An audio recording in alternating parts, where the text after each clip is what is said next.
والسارق والسارقة فاقطعوا أيديهما جزاء بما كسبا نكالا من الله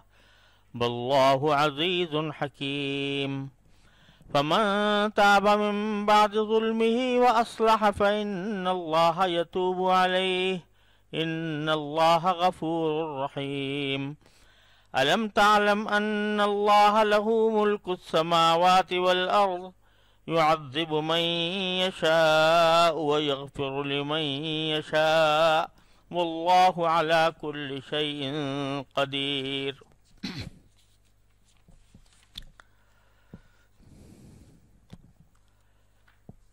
ان آیات مبارکہ کا ترجمہ یہ ہے،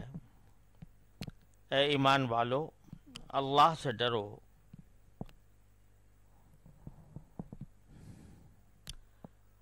یہ ذرا یہ نکال دینا۔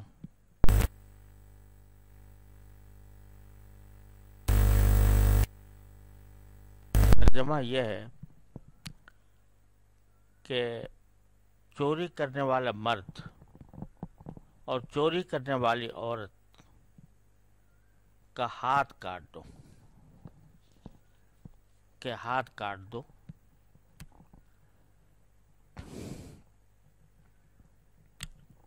تاکہ ان کو اپنے کیے کا بدلہ ملے اور اللہ تعالیٰ کی طرف سے عبرتناک سزا ہو۔ اور اللہ صاحب اقتدار بھی ہے، صاحب حکمت بھی۔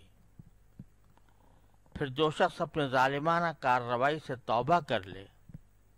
اور معاملات درست کر لے تو اللہ اس کی توبہ قبول کر لے گا۔ بے شک اللہ تبارک و تعالی بہت بخشنے والا، بڑا مہربان ہے۔ کیا تم نہیں جانتے کہ آسمانوں اور زمین کی حکمرانی صرف اللہ کے پاس ہے؟ وہ جس کو چاہے عذاب دے اور جس کو چاہے بخش دے، اور اللہ ہر چیز پر پوری قدرت رکھتا ہے۔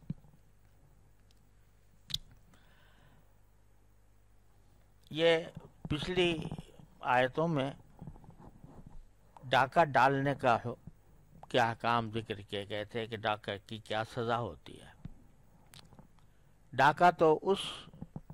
مسلح کارروائی کو کہتے ہیں جس میں ہتھیاروں کے زور پر کسی کا مال چھینا جائے یا صرف ڈرایا دھمکایا جائے یا بغاوت کی جائے، تو اس وقت میں وہ ڈاکہ یا رہزنی یا محاربۃ اللہ و رسول ہی کہا جاتا ہے۔ لیکن چوری اس سے نسبتاً اہون چیز ہے، اگرچہ بڑی خطرناک ہے، لیکن ڈاکے کے مقابلے میں چوری کا فرق یہ ہے کہ ڈاکے میں مسلح کارروائی ہوتی ہے اور چوری کے اندر مسلح نہیں، بلکہ چوری چھپے کسی طرح کوئی آدمی کسی کی کوئی چیز چرا لیتا ہے تو اس کو سرقہ یا چوری سے تعبیر کیا جاتا ہے۔ تو اس کی سزا اللہ تبارک و تعالیٰ نے یہاں مقرر فرمائی ہے کہ فَاقْطَعُوا أَيْدِيَهُمَا،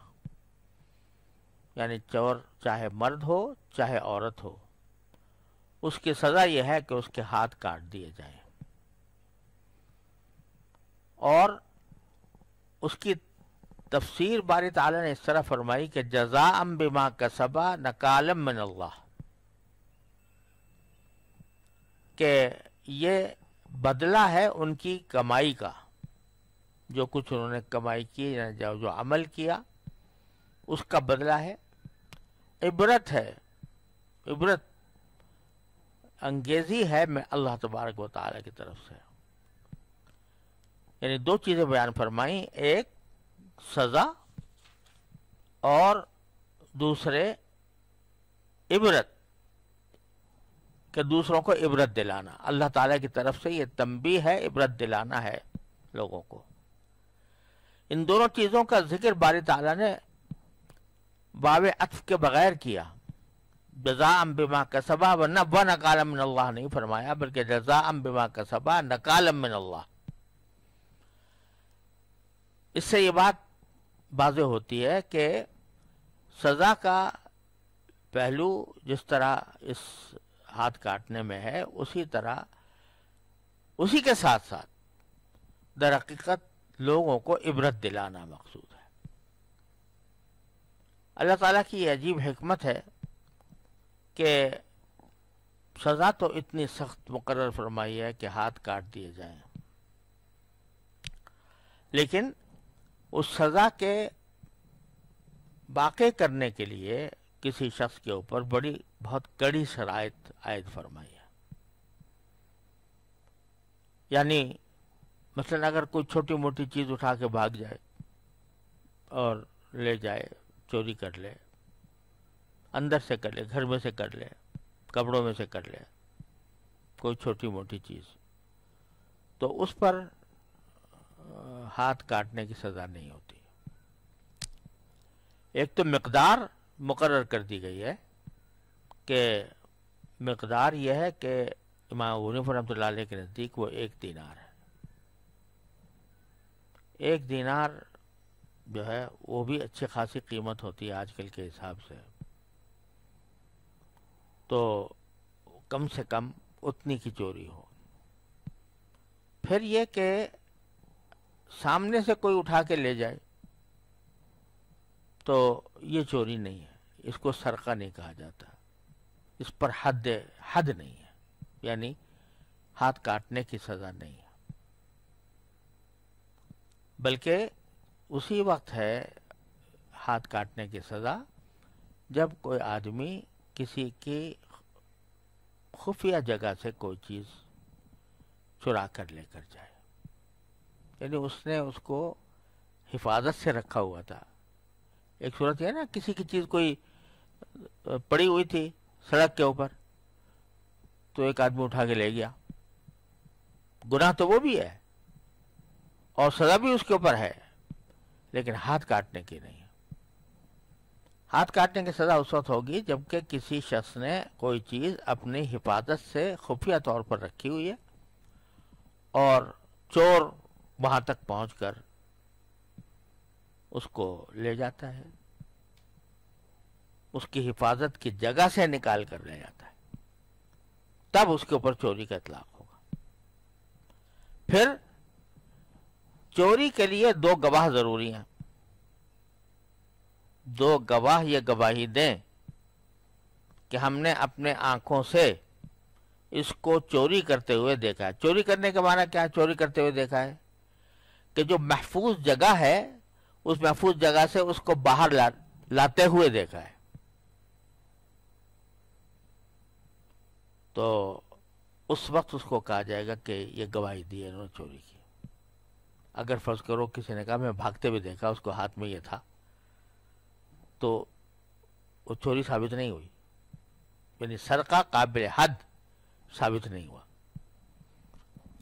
اگر کوئی یہ کہے کہ جی میں نے اس کو اٹھاتے ہوئے دیکھا تھا، نکلتے ہوئے نہیں دیکھا، تو اس پر بھی حد نہیں ہوگی، ہاتھ نہیں کاٹے جائیں گے۔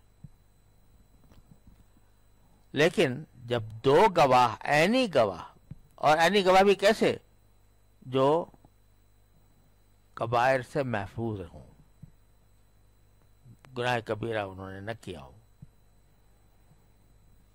اور پاک باز ہوں، ایسے 2 گواہ آنکھوں سے دیکھنے کی گواہی دیں کہ میں نے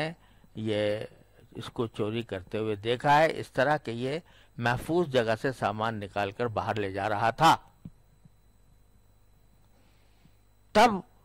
ہاتھ کٹیں گے۔ اگر قرائن کی بنیاد پر سزا ہو رہی ہو، گواہی کوئی نہ ہو، بہت سے مرتبہ قرائن ہوتے ہیں نا کہ انسان کے پاس گواہ تو کوئی نہیں ہوتا لیکن قرینے ہوتے ہیں، کہ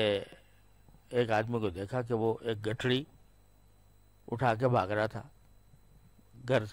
کسی گھر کے دروازے سے نکلا، ہاتھ میں گٹھڑی تھی اس کی، اور اب یہ پتہ نہیں کہ گٹھڑی کس کی تھی، گھر کے قریب سے نہیں گزرا، گھر کے اندر سے نہیں نکلا، گھر کے قریب سے میں دیکھا کسی نے، اور اسی وقت میں گھر کے رہنے والے جو ہیں وہ چیخ پکار کر رہے تھے کہ بھئی ہمارے یہاں مال لٹ گیا لٹ گیا۔ اب عین اس وقت تو نہیں دیکھا جس وقت کے وہ گٹھڑی لے کر گھر سے نکل رہا تھا، لیکن قرینہ بتا رہا ہے کہ بھئی یہ لوگ ہاتھ میں لے کے جا رہا تھا، اندر لوگ جو ہے چیخ پکار کر رہے تھے کہ ہمارا مال چوری ہو گیا، تو اس قرینے کے اوپر سزا ہوتی ہے، لیکن ہاتھ کاٹنے کی نہیں ہوگی۔ ہاتھ کاٹنے کی سزا اسی وقت ہوگی جب دو گواہ یہ گواہی دیں کہ ہم نے ان کو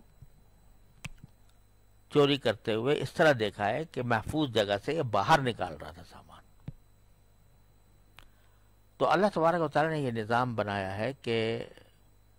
جتنی سزا سخت ہے اتنی ہی اس سزا کو نافذ کرنے کی شرائط سخت ہے، جب تک کہ وہ خاص شرائط پوری نہ ہوں اس وقت تک کسی کے ہاتھ نہیں کاٹے جاتے، لیکن جب یہ چیزیں ثابت ہو جائیں تو پھر ہاتھ کاٹنے کی سزا اس طرح دی گئی ہے کہ فرمایا نکالم من اللہ۔ اس کا مقصد یہ ہے کہ ایک مرتبہ کسی کا ہاتھ کٹ گیا اور بھرے مجمع میں کٹ گیا، لوگوں نے دیکھ لیا کہ یہ حشر ہوتا ہے چوری کا، تو ایک آدمی کا ہاتھ گیا اور ہزاروں انسانوں کو عبرت ہو گئی۔ نکالم من اللہ، یہ اللہ تعالیٰ کی طرف سے عبرت کا سامان ہے جو اللہ تعالیٰ نے مقرر کیا۔ اب بعض لوگ آج کل اس طرح کی باتیں کرتے ہیں کہ بھئی یہ تو بڑی وحشیانہ سزا ہے، بڑا سنگ دلانہ عمل ہے۔ اب عجیب بات ہے کہ ان کو مجرم کا سنگ دلانہ عمل یاد نہیں آتا، یاد نہیں رہتا، یعنی مجرم نے تو بڑا شریفانہ کام کیا تھا، ہم اس کے ساتھ سنگ دلانہ کام کر رہے ہیں، وہ نظر نہیں آتا اور اس کا ہاتھ نظر آ جاتا ہے۔ ایک زمانے میں لوگوں کو اعتراض ہوتا تھا، بعض جو اس طرح کے عقل پسند کہلاتے ہیں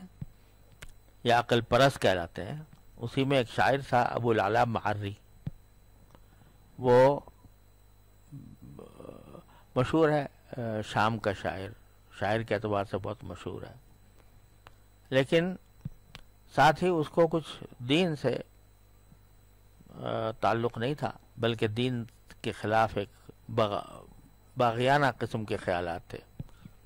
تو اس نے ایک شعر کہا جس میں شریعت کے تضاد کو بیان کر رہا تھا کہ شریعت میں یہ تضاد ہے۔ شعر یہ کہا کہ یدم بخمس مئن اسجد بدیت فما بالها قطعت فی ربع دیناری۔ وہ کہتا ہے کہ اگر کوئی شخص کسی کا ہاتھ کاٹ دے ظلماً تو اس کی دیت جو ہوتی ہے وہ 500 دینار ہوتی ہے، 500 دینار اس کی دیت بنتی ہے، یعنی اس کا ہاتھ کاٹنے کا جو معاوضہ ہے مظلوم کو شریعت میں 500 دینار دینے پڑیں گے کم از کم اگر کوئی شخص کسی کا ہاتھ کاٹ دے۔ لیکن وہی شریعت یہ کہتی ہے کہ اگر کسی نے چوتھائی دینار چوری کر لیا تو اس کا ہاتھ کاٹا جائے گا۔ تو ایک جگہ تو یہ کہہ رہے ہیں کہ ہاتھ کی قیمت یہ ہے کہ 500 دینار، اگر کوئی کاٹے کسی کا ہاتھ تو 500 دینار واجب ہوں گے، اور اگر کوئی چوتھائی دینار چوری کر لے تو اس کے اوپر قطع ید کی سزا ہو جاتی ہے، ہاتھ کاٹنے کی سزا ہو جاتی ہے۔ تو یہ اس نے شریعت میں تضاد ثابت کرنے کی کوشش کی، اس کا جواب دیا امام شافعی رحمۃ اللہ علیہ نے، شعر ہی میں جواب دیا، اور جواب میں فرمایا کہ ہناک مظلومۃ غالت بقیمتها وہا ہنا ظلمت حانت علی الباری۔ وہاں جب کوئی شخص ظلمن کسی کا ہاتھ کاٹتا ہے تو وہ ہاتھ مظلوم ہوتا ہے، اس کی وجہ سے اس کی قیمت بڑھی ہوئی ہے، 500 دینار. اور یہاں چور جو ہے اس کا ہاتھ یہ جو ہے اس سے ظالم کا ہاتھ ہے، ظالم ہاتھ ہے، تو یہ اس کی قیمت تھوڑی سی رہ گئی، 1 دینار رہ گئی. تو حقیقت یہ ہے کہ ظالم کے ہاتھ کو اگر کاٹ دیا گیا اور اس کی وجہ سے ہزاروں افراد کی جان مال محفوظ ہو گئی، تو یہ کوئی گھاٹے کا سودا ہے. تو اس لیے یہ اعتراض فضول ہے. جب اللہ تعالیٰ کی طرف سے کوئی حکم آتا ہے تو وہی اس کی حکمتوں کو جانتا ہے. اسی لیے آگے فرمایا واللہ عزیز حکیم. اللہ تعالیٰ صاحب اقتدار بھی ہے اور حکمت والا بھی ہے. صاحب اقتدار ہے اس لیے کہ وہ ساری کائنات کا مالک ہے، تو جو کچھ حکم دے گا وہ نافذ ہونا ہے، کیونکہ اقتدار اسی کا ہے. اور اس کے بارے میں کوئی یہ سمجھے کہ جیسے بے مہار بادشاہ ہوا کرتے تھے کہ وہ اپنی مرضی چلاتے تھے، جیسا چاہے کہتے تھے، چاہے ظلم ہو چاہے حق. تو صاحب اقتدار ہونے کے ساتھ ساتھ باری تعالیٰ حکمت والا ہے، لہذا کوئی ایسا حکم جاری نہیں کرتا جس میں حکمت نہ ہو.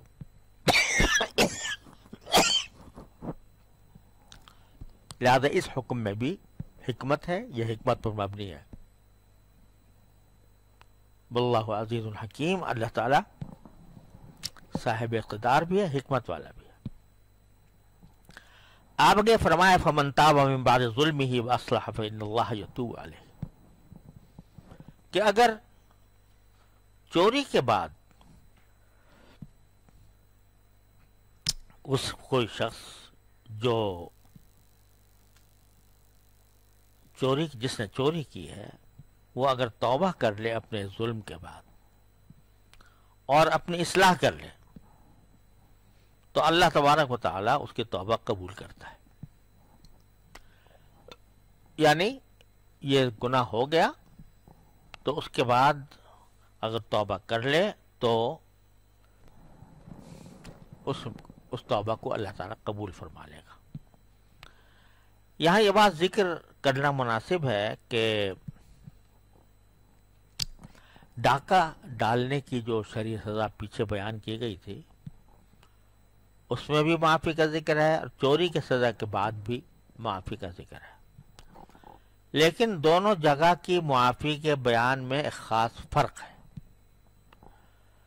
اور اسی فرق کی بنا پر دونوں سزاؤں میں معافی کا مفہوم فقہا کے نزدیک مختلف ہے. ڈاکہ زنی کی سزا میں تو حق تعالیٰ نے بطور استثناء فرمایا الا الذین تابوا من قبل ان تقدروا علیہم، یعنی ڈاکہ ڈالنے والوں میں سے کوئی جو ہے وہ لوگ، ڈاکہ ڈالنے والے لوگ اگر توبہ کر لیں قبل اس کے کہ تم نے ان کو گرفتار کیا ہو تو وہ اس سزا سے بچ جائیں گے، یعنی دنیا کی سزا سے ہی بچ جائیں گے. لیکن چوری کی سزا کے بعد جو معافی کا ذکر ہے اس میں اس سزائے دنیاوی سے استثناء نہیں، بلکہ آخرت کے اعتبار سے ان کی توبہ مقبول ہونے کا بیان ہے. یہاں یہ نہیں کہا گیا کہ تو گرفتار ہونے سے پہلے اگر وہ توبہ کر لیں تو ان کی سزا معاف ہو جائے گی، دنیاوی سزا، بلکہ مطلب یہ ہے کہ اللہ تعالیٰ ان کے جرم کو معاف فرما کر آخرت کی سزا سے نجات دیں گے. لہذا اکثر فقہاء کرام کا قول یہی ہے کہ ڈاکو اگر گرفتار ہونے سے پہلے توبہ کر لیں تو ڈاکے کی شرعی سزا ان پر جاری نہ ہوگی، لیکن چور اگر چوری کرنے کے بعد چاہے گرفتاری سے پہلے یا بعد میں چوری سے توبہ کر لے تو حد سرقہ جو دنیاوی سزا ہے یعنی ہاتھ کا کاٹنا وہ معاف نہیں ہوگی. ہاتھ تو کٹے گا لیکن آخرت کی سزا سے وہ توبہ کے بعد بچ جائے گا. اس لیے دونوں کا یہ فرق سمجھ لینا ضروری ہے۔ پھر باری تعالیٰ نے فرمایا کہ ان اللہ غفور الرحیم، اللہ تعالیٰ بہت بخشنے والا، بڑا رحم کرنے والا ہے، لہذا بڑے سے بڑے گناہ سے اگر کوئی توبہ کر لے تو اللہ تعالیٰ توبہ قبول فرما لیتا ہے۔ علم تعلم ان اللہ لہ ملک السماوات والارض، پھر یہ اللہ تعالیٰ نے اپنی قدرت کا بیان فرمایا کہ جو دماغ میں خیال پیدا ہوتا ہے کہ بھئی یہ تو بہت ہی وحشیانہ سزا ہے اعوذ باللہ، تو ارے بھائی تم نہیں جانتے سلطنت اللہ ہی کی ہے آسمان و زمین کے اندر، وہی جانتا ہے، جس پر چاہتا ہے عذاب دے دیتا ہے، جس کو چاہتا ہے معاف کرتا ہے، یعنی اپنی حکمت بالغہ کے تحت جس کو وہ چاہتا ہے تو اس کو عذاب دیتا ہے اور جس کو چاہتا ہے بخش دیتا ہے۔ واللہ علی کل شیء قدیر، اور اللہ تبارک و تعالی ہر چیز پر قدرت رکھتا ہے۔ وصلی اللہ تعالی علی خیر خلقہ۔